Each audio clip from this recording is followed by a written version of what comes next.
नमस्कार दोस्तों। क्या लोकतंत्र खतरे में है? क्या भारतीय जनता पार्टी को अब लोकतंत्र खतरे में नजर आने लगा है? क्या जब भारतीय जनता पार्टी लोकतंत्र पर डाका डालती है तो सही होता है? क्या हिमाचल की पूरी साजिश दिल्ली में बैठ करके नरेंद्र मोदी के पीएमओ के कार्यालय से रची गई थी? अमित शाह बैठ के उसे हैंडल कर रहे थे? क्या था पूरा मसला?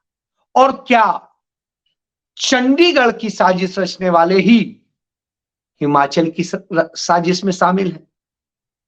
कमोबेश इन्हीं सारे मसलों को लेकर के आज आपसे बात करूंगा, क्योंकि उसके कारण जो देश के अंदर स्थितियां पैदा हो रही, हालात हैं, उन सब पे बात करूंगा।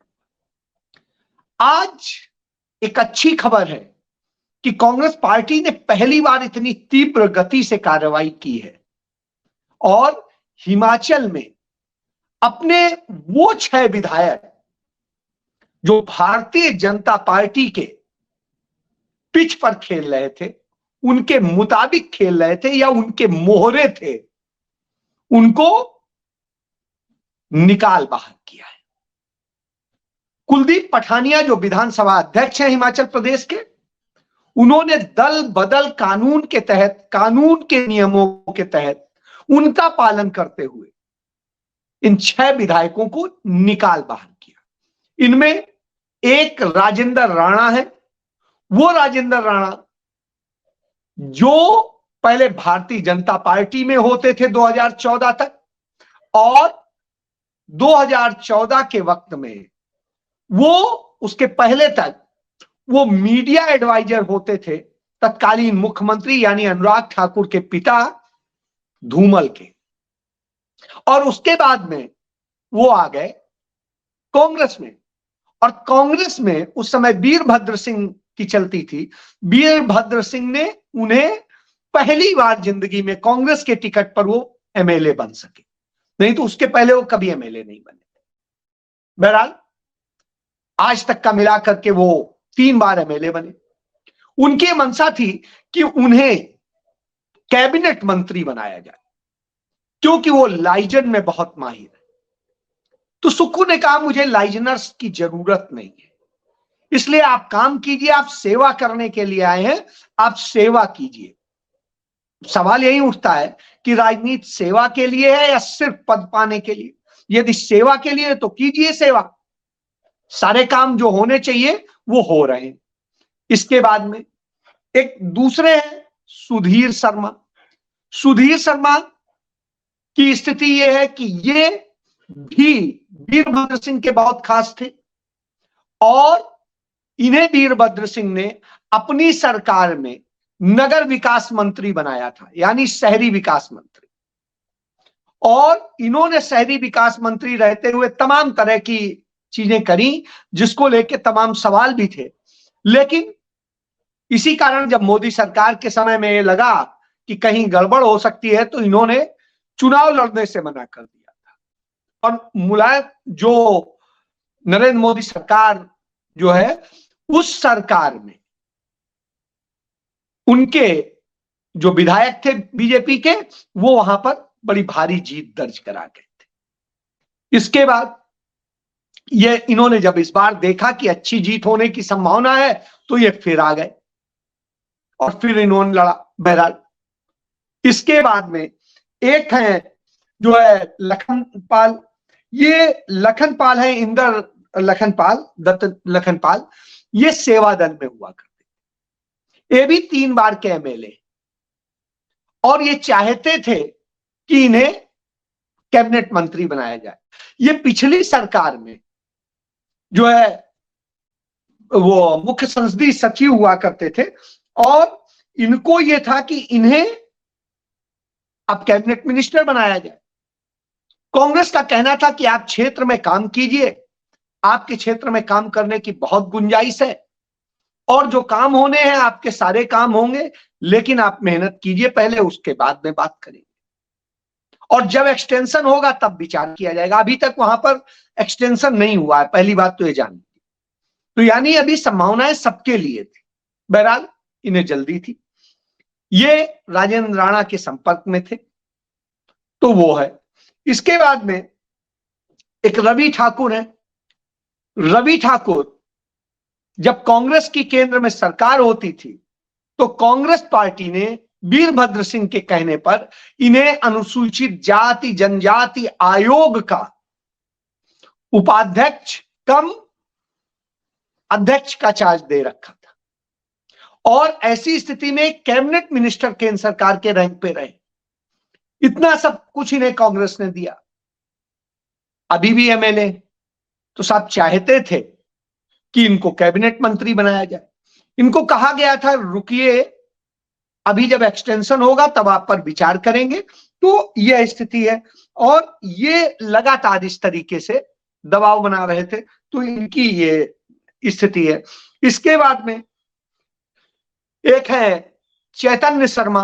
ये चैतन्य शर्मा उत्तराखंड के मुख्यमंत्री होते थे। राकेश शर्मा उत्तराखंड के चीफ सेक्रेटरी होते थे राकेश शर्मा, उनके ये बेटे हैं और ये अमेरिका में बीए एलएलबी करके आए और आने के बाद में यह राजनीति करने के लिए आए। भारतीय जनता पार्टी के लिए राजनीति कर रहे थे। बहरहाल भारतीय जनता पार्टी ने इन्हें टिकट देने से मना कर दिया, तो ये राजीव शुक्ला के पास पहुंच गए अपने पिताजी के जरिए। इनके पिताजी की सिफारिश पे राजीव शुक्ला ने इन्हें सीधे ऊपर से लैंड किया और टिकट दे दिया। टिकट दिया, कांग्रेस की लहर थी, जीत गए। और जीतने के बाद साहब इनकी भी बड़ी अपेक्षाएं थी। चूंकि ये कारपोरेट टाइप के व्यक्ति हैं तो तमाम सारे लोगों से संपर्क में भी थे और बीजेपी के साथ इनका वैसे भी गहरा नाता है, तो आप समझ सकते हैं कि जिस तरीके से, और इनके पिताजी का भी जो है। इसके बाद में एक देवेंद्र भुट्टो भी कभी बीजेपी में हुआ करते थे और भारतीय जनता पार्टी में थे। भारतीय जनता पार्टी में इन्हें कुछ नहीं मिला, लेकिन कांग्रेस में आने के बाद में इन्हें सब कुछ मिला। और स्थिति यह है कि देवेंद्र भुट्टो भी चाहते थे कि इन्हें मंत्री बनाया जाए। कांग्रेस पार्टी ने कहा कि भाई मंत्री किस बेस पे बनाया जाए, आपका कितना बड़ा वो है, हमें सबको पूरे प्रदेश को वो करना है, सब मंत्री बन जाएंगे तो फिर काम कौन करेगा। तो ऐसी स्थिति में आप काम कीजिए, जनता की सेवा कीजिए। तो साहब जनता की सेवा तो किसी को करनी नहीं, तकलीफ यहां है। तो उस ईमानदार मुख्यमंत्री बर्दाश्त नहीं हो रहा, यह वजह थी इनकी। अब आइए कि जो पूरा खेल हुआ वो कैसे हुआ, आज वो आपको बताता हूं। ये कोई सामान्य खेल नहीं था। आपने चंडीगढ़ में लोकतंत्र की लूट देखी। चंडीगढ़ के जो नेता हैं, सब कुछ हैं यहां, संजय टंडन, वही संजय टंडन हिमाचल के सहप्रभारी भी हैं और हिमाचल के सहप्रभारी हैं और क्रिकेट एसोसिएशन से संबद्ध हैं, यहां के अध्यक्ष हैं। उनकी जिम्मेदारी है किस तरीके से। राजीव शुक्ला उनके अच्छे मित्र हैं, सब कोई जानता है। उधर दूसरी तरफ अनुराग ठाकुर जो खेल मंत्री हैं, वो राजीव शुक्ला के परम मित्र हैं और वो जो बीसीसीआई का है वो भी एक अच्छी चीज है। तो एक चीज तो ये है। दूसरी चीज ये है कि सारे खेल के बीच में किस तरीके से संजय टंडन की भूमिका रही वो भी देखिए। वो बलराम जी दास टंडन जो डिप्टी सीएम भी रहे हैं पंजाब के और लास्ट में वो छत्तीसगढ़ के गवर्नर थे जिस समय उनका निधन हुआ, और वो चीफ जस्टिस ऑफ इंडिया के रहे हैं एमएम पुंछी, उनके दामाद हैं। बड़ा रसूख है, लॉ से लेके सब जगह सब उनके पूरा जो गेम था वो था ही, और सीधे चीजें थी। तो सीधे नरेंद्र मोदी से इसको लेके बात चल रही थी, वहां से डायरेक्शन था। इन 6 विधायकों को बगैर गृह मंत्रालय के तो सीआरपीएफ मिल नहीं सकती थी, सीआरपीएफ भेज दी गई। समझ सकते हैं कहां से डायरेक्शन आया होगा। बगैर उसके नहीं आ सकती। हेलीकॉप्टर आ गया उनको रोज जाने आने के लिए, तो आप सोचिए हेलीकॉप्टर भी ऐसे नहीं आ सकता है। हेलीकॉप्टर कोई सरकारी नहीं था, वो हेलीकॉप्टर एक पूंजीपति का है, उस पूंजीपति का जिसको सब कोई जानता है कि मोदी से उनके क्या रिश्ते हैं। और जो सुक्खू सरकार ने यह बजट पेश किया था, उस बजट में उस सीमेंट पर 10% टैक्स बढ़ा दिया था और सेब के दाम जो किसानों से वायदा किया था उसके लिए एमएसपी देने की बात करी थी, यानी कि उतने से कम पे आप नहीं खरीदेंगे। तो यह तकलीफ थी। उधर जो जमीन थी, जो प्राकृतिक संपदा है जिससे सीमेंट बनती है, उन सब के ब्लॉक को भी नीलाम करने का फैसला हुआ, कहा ऐसे नहीं अलॉट करें। तो इसलिए तमाम सारे लोगों की परेशानी उनकी हो गई थी। तो वो भी खेल है। अब इन सब खेल के पीछे एक और खेल है जो परिवारवाद का है। वीरभद्र सिंह की जो बेटी है थी, अब तो क्योंकि वीरभद्र सिंह तो है नहीं, उनकी बेटी जो है वो कैप्टन अमरिंदर सिंह के परिवार में ब्याही है, उनके दोहाते को। और इसी तरीके से कैप्टन अमरिंदर सिंह के यहां एक और लड़की ब्याही है, वो ब्याही है उनके ज्योतिरादित्य सिंधिया के रिश्तेदारी से। तो अब चारों तरफ से उनपे दबाव पड़ रहा था कि जो बीजेपी कह रही है वैसे कीजिए। हालांकि ये वही है कि जब इनकी इस बेटी की शादी हो रही थी उस समय ईडी नरेंद्र मोदी ने ही भेजी थी, और जब भेजी हो तो आप समझ सकते हैं कि उस समय से तमाम सारे आरोप हैं जिस कारण से ईडी भेजी थी। तो जो आरोप हैं वो अभी खत्म तो हुए नहीं है, वीरभद्र सिंह रहे या ना रहे, क्योंकि उसके बेनिफिशियरी तो अभी हैं। तो पहली बात तो उसका एक डर है। दूसरी चीज, राज सत्ता हमारे हाथ में रहे, राजाओं में ये बड़ी चीज होती, तो राज सत्ता के लिए बेसिकली ये सारी चीजें, तो वो भी एक खेल है। तो इसलिए ये सारे खेल क्यों, कैसे भारतीय जनता पार्टी ने इसकी रेकी कराई, या कहिए पीएमओ ने इसकी रेकी कराई कि कौन कौन क्या क्या चाहता है, कैसे कैसे है, तो उसको पकड़ लो। तो कमजोर कड़ियां सबसे कमजोर यही मिले जो हर समय लालच में थे। अब सुधीर शर्मा कहते हैं प्रदेश की अर्थव्यवस्था सही नहीं थी, इसलिए हम कहते हैं, हम भी कह देते हैं चलिए नहीं सही थी, तो क्यों नहीं सही थी इस पर बात होनी चाहिए। तो अर्थव्यवस्था इसलिए नहीं सही थी क्योंकि जो पिछली सरकार थी भारतीय जनता पार्टी की, वो 75,000 करोड़ रुपया कर्ज छोड़ के गई सुक्खू सरकार के लिए, जो कि उन्हें जब मिली थी तो सिर्फ 10,000 करोड़ रुपए का कर्ज था। तो इतनी कर्जदार जब मिली हो सरकार, तो आप अर्थव्यवस्था कैसे सुधारेंगे। फिर दूसरी चीज, प्राकृतिक आपदा आ गई। इस आपदा में पैसा आपदा के लिए खर्च करेंगे कि बाकी चीजों के लिए करेंगे, या कहेंगे नहीं हम खर्च नहीं करेंगे और साहब आप लुटिए मरिए कुछ भी हो जाइए। तो सुक्खू ने कहा नहीं, हमारे लिए जनता पहले, हम उसकी सोचेंगे। तो उस पर उन्होंने काम किया। केंद्र सरकार ने मदद नहीं करी, तो यह एक वजह थी। तो बहाने कोई भी ले, कोई कहे सेवा नहीं हो रही है, कोई कहे ट्राइबल्स के लिए कुछ नहीं हो रहा है, कोई कहे इसके लिए नहीं हो रहा है, जो भी कुछ हो रहा है सबके लिए हो रहा है।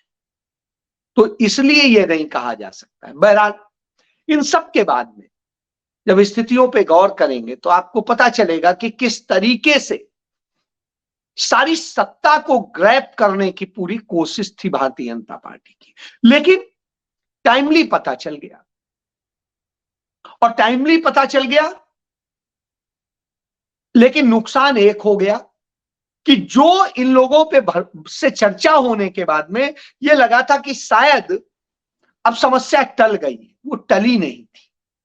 इन सब ने डिनर किया रात में, और उसमें अभिषेक मनु सिंह भी थे, मुख्यमंत्री भी थे, राजीव शुक्ला भी थे, सब थे। वहां वायदा किया, कसम खाई, उसके बाद में अगले दिन ब्रेकफास्ट किया, उस दिन भी कसम खाई और सारे वायदे किए। और उसके बाद में वहां ब्रेकफास्ट से निकले तो फिर एक गाड़ी में बैठे और सीधे विधानसभा पहुंचे। विधानसभा में अपना वोट किया और वोट करके सीधे एक ही गाड़ी से निकले। आगे सीआरपीएफ मिल गई, सारी चीज मिल गई, सारी सुविधाएं मिल गई, हेलीकॉप्टर मिल गया और सीधे उड़ लिए। बस यहीं से खेल। सीआरपीएफ किसने भेजी, हेलीकॉप्टर किसने भेजा, और इसके बाद में जो इतना आर्थिक तंग राज्य है वहां का विधायक हेलीकॉप्टर लेकर के बार बार पंचकुला जाता है, पंचकुला से आता है, फिर पंचकुला जाता है, फिर आता है। तो आप समझ सकते हैं कि ये रईसी कहां से आ गई, क्योंकि इनमें से कोई भी इतना बड़ा रईस तो नहीं है कि हेलीकॉप्टर यूज कर पाए। तो यह खेल भी समझने वाला है। इसके बाद में जब इनके डिस्क्वालिफिकेशन का मसला है तो साहब इनका वकील कौन होता है? इनके वकील होते हैं सतपाल जैन, जो भारतीय जनता पार्टी के 2 बार सांसद रहे हैं, भारतीय जनता पार्टी के कानून प्रकोष्ठ के चेयरमैन रहे हैं ऑल इंडिया के, और इस समय नरेंद्र मोदी सरकार में वो additional solicitor general of India है। वो इनका केस है। ये वैसे ही है जैसे एक समय में राजस्थान में सरकार गिराने के वक्त में सॉलिसिटर जनरल ऑफ इंडिया जाकर के प्लीड कर रहे थे उन बागी विधायकों की तरफ से। आज भी यही खेल था। तो ये खेल था। बहरहाल कुलदीप पठानिया ने, जो विधानसभा अध्यक्ष है, उन्होंने आज अपना फैसला सुना दिया और 6 विधायकों को व्हिप का उल्लंघन करने के कारण नियमों के तहत, दल बदल कानून के तहत उनको बर्खास्त कर दिया, उनकी सदस्यता खत्म कर दी। भारतीय जनता पार्टी के जो नेता हैं, नेता प्रतिपक्ष भी हैं, पूर्व मुख्यमंत्री हैं, वो कहते हैं जयराम ठाकुर कि कांग्रेस पार्टी ने, विधानसभा अध्यक्ष ने लोकतंत्र की हत्या की है, क्योंकि उन्होंने हमारे 15 विधायक सस्पेंड किए। साहब, जब आप सदन में हंगामा कर रहे थे, आप तोड़फोड़ करने पे आमादा थे, आप लड़ गए मार्शल से सबसे, तो ऐसी स्थिति में क्या सस्पेंशन नहीं बनता था? यदि आप ये कहते हैं लोकतंत्र की हत्या है, तो फिर तो आप कहिए कि जगदीप धनखड़ ने जो किया था, राज्यसभा से जिस तरह सस्पेंड किए थे, और लोकसभा से ओम बिरला ने किया था, और नरेंद्र मोदी अमित शाह की आंखों के सामने किया था, भारत के इतिहास में इतने सांसद कभी भी, या दुनिया के इतिहास में आज तक कभी भी किसी भी संसद में इतने सांसद कभी निलंबित नहीं किए गए। उतने निलंबित करके सारे कानून पास करा लिए थे।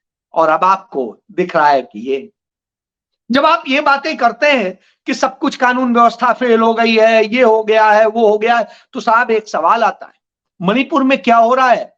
क्या चर्चा करेंगे? मणिपुर में एएसपी को किडनैप कर लेते हैं 200 हथियारबंद, और स्थिति ये होती है पुलिस को गोली चलाने की अनुमति नहीं होती है, और अंत में पुलिस के लोग अपने हथियार रख देते हैं, कहते हैं अब ऐसे में हम नहीं ड्यूटी कर सकते। अंत में सेना बुला करके उस एसपी को बचाया जाता है, वो भी हाथ पांव जोड़ के। वहां क्या क्या हो रहा है आप कल्पना करेंगे? क्या आप बताएंगे कि 3300 किलोग्राम वो ड्रग्स किसके लिए आ रही थी? इतनी बड़ी खेप हिंदुस्तान के इतिहास में पहली बार गुजरात के तट तक आ पहुंची थी। कैसे आई, किसने मंगाई, कौन था, पूरे का खुलासा होना चाहिए। ड्रग पैडलर है कौन इस देश का सबसे बड़ा, यह भी खुलासा होना चाहिए। और यह भी खुलासा होना चाहिए कि जिस तरीके से आप लोगों ने लोकतंत्र की हत्या की है, जिस तरीके से आप लगातार सीबीआई, ईडी, इनकम टैक्स का इस्तेमाल करते हैं, तो आप बताइए आप कर क्या रहे हैं? आज तीसरी तिमाही में भारत की इकोनॉमी की रफ्तार गिर गई है। इस पर क्यों नहीं बात कर रहे हैं जब आप अर्थव्यवस्था की बात करते हैं? कल ही शेयर बाजार में अचानक एकदम से मुनाफाखोरी के कारण शेयर बाजार एकदम से गिरा और उससे 6 लाख करोड़ रुपए का नुकसान हुआ है। 6 लाख करोड़ रुपए का। बताएंगे कि इसका कौन भरपाई करेगा? ये सारे खेल हो रहे हैं और ये खेल सत्ता प्रायोजित। जिस समय ये सब कुछ हो रहा हो तब आप कहेंगे कि लोकतंत्र। तो नरेंद्र मोदी से पूछिए क्यों नहीं इन पे आवाज निकल रही? हम भी कहते हैं कि लोकतंत्र नहीं है। कांग्रेस पार्टी ने एक जवाब दिया, वो भी अपने लोगों पे कार्रवाई की। आपको तकलीफ हो रही, आपको दर्द हो रहा है, आपके पे तो नहीं कर रहे। यही वजह है क्योंकि उनके सारे केस को आप प्लीड कर रहे हैं। आप असल में लोकतंत्र पे कब्जा करना चाहते हैं और उसके अवैध मालिक बनना चाहते हैं। यह है आपका खेल। क्योंकि आप डरे हुए हैं, अपने बूते आप जीत नहीं सकते। तो इसलिए आप कांग्रेस में, दूसरे और विपक्षी दलों में तोड़फोड़ करके जिस तरह से कर रहे हैं, यह आपकी साजिश का हिस्सा है। आपकी स्थिति जीत की है नहीं, इसलिए यह आपका डर। जय